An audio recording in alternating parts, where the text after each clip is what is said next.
ঘুরতা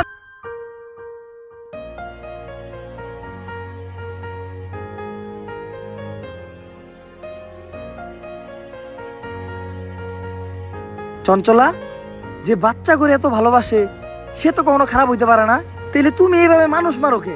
এটার পিছে অনেক বড় একটা কাহিনী আছে। আমার বাচ্চা অনেক পছন্দ ছিল, কিন্তু আমার বাচ্চা হইতো না। তাই আমার স্বামী বিয়ে করার সাথে সাথে আমি গলায় ধরে দিয়ে আত্মহত্যা করি। আমার আত্মা আর মুক্তি পায় না, এই জঙ্গলেই থেকে যায়। আর এরপর থেকে যদি কারো বাচ্চা হইতে দেখতাম তাহলে আমি অনেক খুশি হইতাম। কিন্তু আমি একদিন যা দেখলাম, শুরু করে এই 8 মাস পর্যন্ত ভিডিও বানায় ভালো ফলোয়ারই কামাইছি। বাচ্চা হওয়া পর্যন্ত ফলোয়ার মিলিয়নে চলে যাইব।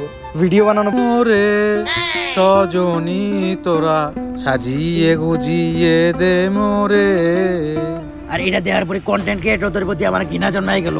একটা মানুষ ভাইরাল হওয়ার জন্য কতটা নিচে নামতে পারে? নিজের মরা বাচ্চারা দিয়ে পর্যন্ত ব্যবসা করে, তাদের করা ভিডিও করে ভাইরাল হয়ে যায়। আর ভাইরাল হওয়ার পর সবাই তাদেরকে নিয়ে রোস্ট করে, ট্রোল করে, যার ফলে তারা আরো ভাইরাল হয়ে যায়। আর তারপর শুরু হয় তাদের নাচানাচি। কেউ চায়ও পায় না, আর কেউ পায়ও মূল্য দেয় না। তাই আমি চিন্তা করি এই ধরনের কন্টেন্ট ক্রিয়েটরদেরকে আমি বাস্তা দিব না। আর ঠিক করি ভিডিও যারা করে তাদের সবার থেকে এক এক করে প্রতিশোধ নিব। এই জন্য কেউ ভিডিও বানাইলে আমি তারে মাইরা লাই। চঞ্চলা, প্রত্যেকটা কন্টেন্ট ক্রিয়েটরের যে ভিউর জন্য এত নিচে নামে এমন কিছু না, সব জায়গায় ভালো খারাপ আছে। তুমি একটা খারাপের জন্য সবাই দোষারোপ করতে পারো না। তুমি অন্যদের দিকে তাকাও। আমাদের বাংলাদেশের কন্টেন্ট ক্রিয়েটররা নানান দুর্যোগে মানুষের পাশে দাঁড়ায়। দুর্যোগ শেষে মানুষের ভাঙা ঘর করতেও সাহায্য করে, অনেকের চিকিৎসা করায়, অনেক এনজিও, মাদ্রাসা, এতিমখানায় টাকা দিয়া তাদের একটা সুন্দর জীবনযাপন করতে সাহায্য করে। তাই তুমি সবাই এক পাল্লায় মাপতে পারবা না। সবসময় এটা লক্ষ্য রাখবা, দরকার পড়লে যে অপরাধী সে একটু কম শাস্তি পাক, কিন্তু কখনো যেন একটা নিরপরাধ মানুষ শাস্তি না পায়। আমি আমার ভুল বুঝতে পারছি। আমি যাদেরকে আটকে রাখছি সবাইকে মুক্ত করে দিব, কিন্তু আমি আমার এই অবস্থা থেকে মুক্তি চাই। তুমি আমার মুক্তির ব্যবস্থা করো। এই নাও বুইরা উজার মন্ত্র পড়া মুদ, এটা খাওয়ার সাথে সাথেই তুমি মুক্ত হয়ে যাইবা।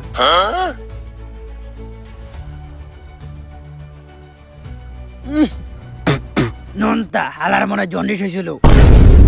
আব্বা আব্বা আব্বা আব্বা উঠেন আব্বা। কিরে, আমি এখনো বাইসা আছি? হ্যাঁ আব্বা, কারণ শয়তান এত তাড়াতাড়ি মরে না।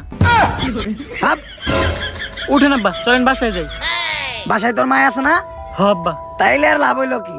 এক ভূতের কাছ থেকে এখন এক ডাইনের কাছে যাইতাছি। এর থেকে মইরা গেলেই ভালো আছিল। ঠেলা দিয়ে খেলাই শেষ করে দিব একটু পরে।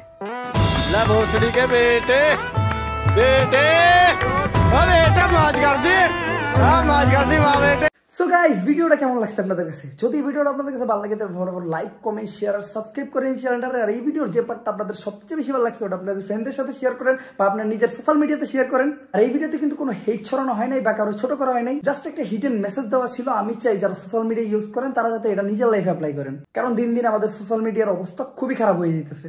আর আজকে আমি কোনো লাইকের চ্যালেঞ্জ দিব না, কোনো কমেন্টের চ্যালেঞ্জ দিব না, কারণ আমি জানি আমার অডিয়েন্স বুম, তারা এমনিতে অনেক লাইক কমেন্ট করবো, তো ধুমায় লাইক কমেন্ট করেন। সো দেখা হইতেছে নেক্সট ভিডিওতে। নেক্সট ভিডিও কিন্তু খুব তাড়াতাড়ি আসতেছে, রেডি থাকেন।